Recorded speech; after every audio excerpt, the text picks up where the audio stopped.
Bonjour à tous, j'espère que vous allez bien. Aujourd'hui sur le Bitcoin, nous allons étudier une pattern haussière. Vous allez voir avec moi que c'est super intéressant, qu'il ne faut pas enterrer ce scénario et comment s'y préparer. Donc si tout ça, ça t'intéresse, reste bien jusqu'à la fin. Et si c'est la première fois que tu regardes mes vidéos, n'oublie pas de t'abonner.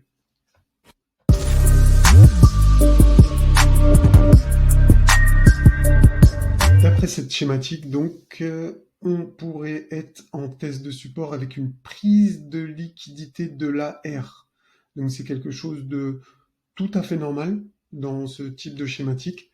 Donc prise de liquidité, et ensuite on rebondit. On peut rester proche des supports pendant un long moment, d'accord? Et ensuite, à terme, l'objectif, c'est de revenir tester la résistance ici, et ensuite consolider pour repartir à la hausse, à ranger pendant encore pas mal de temps, peut-être un an, quelque chose comme ça.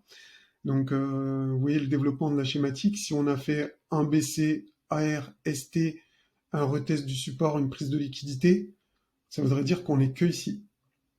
Donc, il nous reste pas mal de développement dans cette schématique, si c'est vraiment celle-là. Après, il existe différentes variantes, mais ça revient à peu près au même. Donc, est-ce que le Bitcoin va ranger pendant encore au moins un an entre ces deux bornes? Pourquoi pas? Moi, comme je vous ai dit, j'ai pas de certitude dans mes scénarios. En ce moment, on est dans une période un peu charnière où, en fait, comme je vous l'ai dit, on teste le support.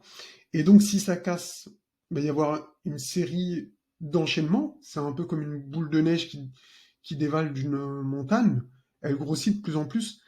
Et là, pour l'instant, le support, il tient. On va regarder ensemble les indicateurs pour voir si un rebond est possible et quels sont les objectifs. Donc aujourd'hui, on est très loin de ce scénario, enfin de la finalité de ce scénario. Donc on ne peut pas le prendre en compte, on peut le mettre de côté, à se dire que peut-être qu'on est sur une opportunité pour acheter du Bitcoin, donc en gérant bien son risque, parce qu'il y a un scénario baissier également. Donc vous avez vu les autres scénarios sur les autres vidéos. Donc si c'est pas fait, je vous invite à aller les voir pour que vous soyez informés de ce que je veux dire, donc d'avoir mon raisonnement. Et vraiment, c'est important de savoir que peut-être, oui, on est sur une opportunité. Et c'est ça que je vous dis, c'est qu'on n'a pas de boule de cristal. Il faut être prêt à acheter du Bitcoin à 15 000 et en acheter maintenant. Avoir des billes, des cartouches, qu'est-ce que je fais si ça casse? Qu'est-ce que je fais si ça monte? Si je suis hors du marché à 100% aujourd'hui, j'ai un risque.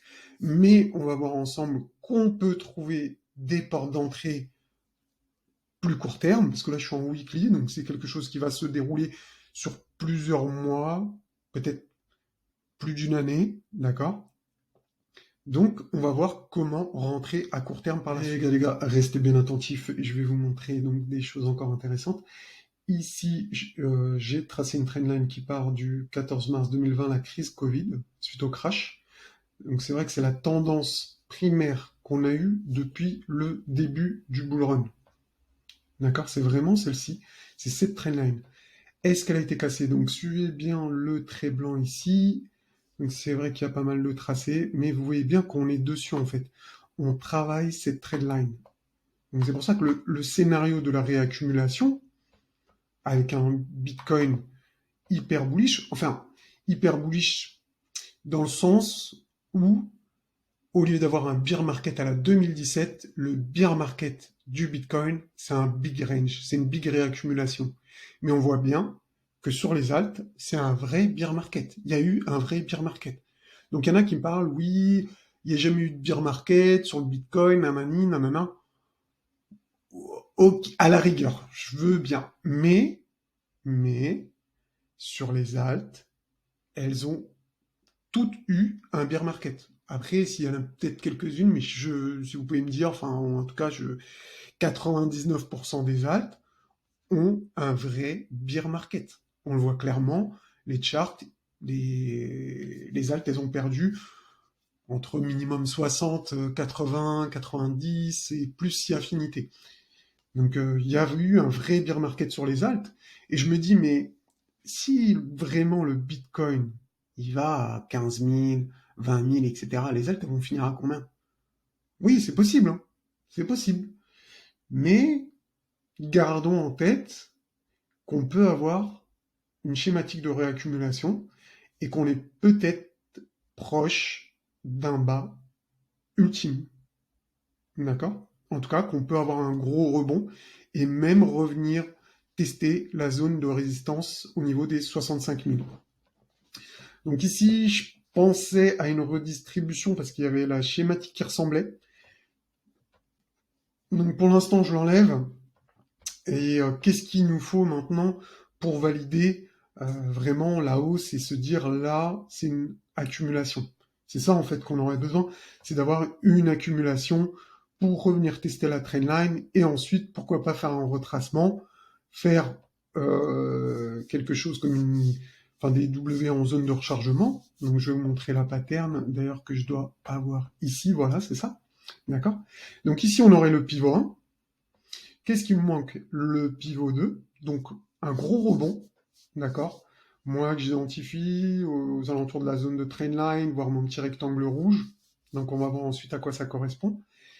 Et ensuite avoir un gros retracement avec une consolidation, donc qui correspond à la schématique de Wyckoff. Donc hop, comme ici. Donc un rebond, un retracement, etc. Et pouvoir rentrer sereinement ici pour les plus prudents en fait. Vraiment les plus prudents, il faudrait attendre tout le développement d'une schématique. Les plus agressifs, vous pouvez rentrer ici si vous savez placer des stops et pas s'entêter si le marché est vraiment baissier, il faut savoir sortir et pas rester enfermé comme avec une camisole de force et ne pas bouger et rester vraiment figé et voir ses pertes accumuler sans cesse quoi. Enfin en tout cas moi c'est pas ma stratégie. Je fonctionne pas comme ça. Donc voilà, en tout cas c'est mon point de vue. Maintenant on passe sur les indicateurs. Donc en daily, on a le RSI qui nous fait quelque chose de sympa, mais la journée est pas clôturée. Donc il faudrait vraiment qu'on clôture la journée pour valider un RSI bullish. Donc vraiment que les acheteurs ont repris la main sur les vendeurs. En tout cas pour l'instant ça y ressemble bien. On a bien des W sur W, W, W, encore un W ici, juste au-dessus des 50. Pour moi, ça serait parfait. D'accord? Pour valider également une structure, faudrait une belle clôture au-dessus des 32 500. Vraiment une belle avec des volumes, ça serait encore mieux, ça serait l'idéal. D'accord? Donc on va passer tout de suite sur du 4 heures, parce que c'est vraiment là que ça devient intéressant pour moi. Donc sur du 4 heures, je passe sur les indicateurs. Moi j'ai vu ça hier. Donc sur du 4 heures, on a eu un super beau W sur le MACD en divergence haussière. Alors laissez-moi confirmer que c'est bien une divergence haussière. Ouais, c'est bien une divergence haussière. Donc sur le 4 heures en MACD, le MACD. Et hier également, le MACD en 4 heures avait donné, bien sûr, en 4 heures, on a toujours les signaux, ils arrivent avant le daily. Donc en daily, on est carrément au-dessus des 50 avec un beau pump, etc. Après, il faut savoir que ça risque de redescendre, peut-être une consolidation, on ne sait pas sûr, mais c'est possible. D'accord? Donc le 4 heures, il est vraiment bien. Franchement, il est bien. On est loin de la zone de neutralité ici. Le MACD, il est super classe. Le RSI, pareil. Ce qu'il faut faire attention ici, c'est qu'on n'ait pas du M ici en zone de rechargement de short pour aller tout casser en bas. D'accord? Donc il faut rester super méfiant. Pour ça, on va regarder un petit peu en 1 heure comment ça se passe. Alors, qu'est-ce qu'on a au niveau du momentum sur d'une heure? Alors, le MACD nous fait une petite divergence baissière. Petite, pas énorme, mais quand même à noter. Donc à prendre en compte. Vigilance sur le MACD qui nous fait une div baissière. Et sur le RSI, voilà, c'est une mini div baissière, mais franchement, quoique, ouais, c'est petit. On va dire petite div baissière sur du 1 heure au moment où je tourne la vidéo. Donc il est 15 heures ce lundi. Donc la div baissière, ça veut pas dire forcément qu'on va baisser, mais ça veut surtout dire qu'on va ranger. Donc dans la logique avoir un range ici, d'accord? Donc, au fil de la journée. Si les Américains sont d'accord, ça ouvre à 15h30. Ça risque, enfin, si les Américains suivent et qu'on pump, bon bah c'est nickel. Ça voudrait dire qu'on se dirige vers l'objectif. Donc je repasse en 4 heures. Alors vers l'objectif. Donc je prends ce mouvement-là. On va voir ça ensemble. Non, c'est ce qu'on avait dit avant. Alors j'ai pas cliqué. Je clique. Voilà. Hop. Voilà. Donc on a les 0,38 à 35 000. D'accord, donc c'est carrément crédible. Et on pourrait, ouais, pourquoi pas. Pourquoi pas, 35 000. Je pense comme premier objectif, faut être réaliste hein, et pas trop s'enflammer. 35 000, ce serait déjà pas mal.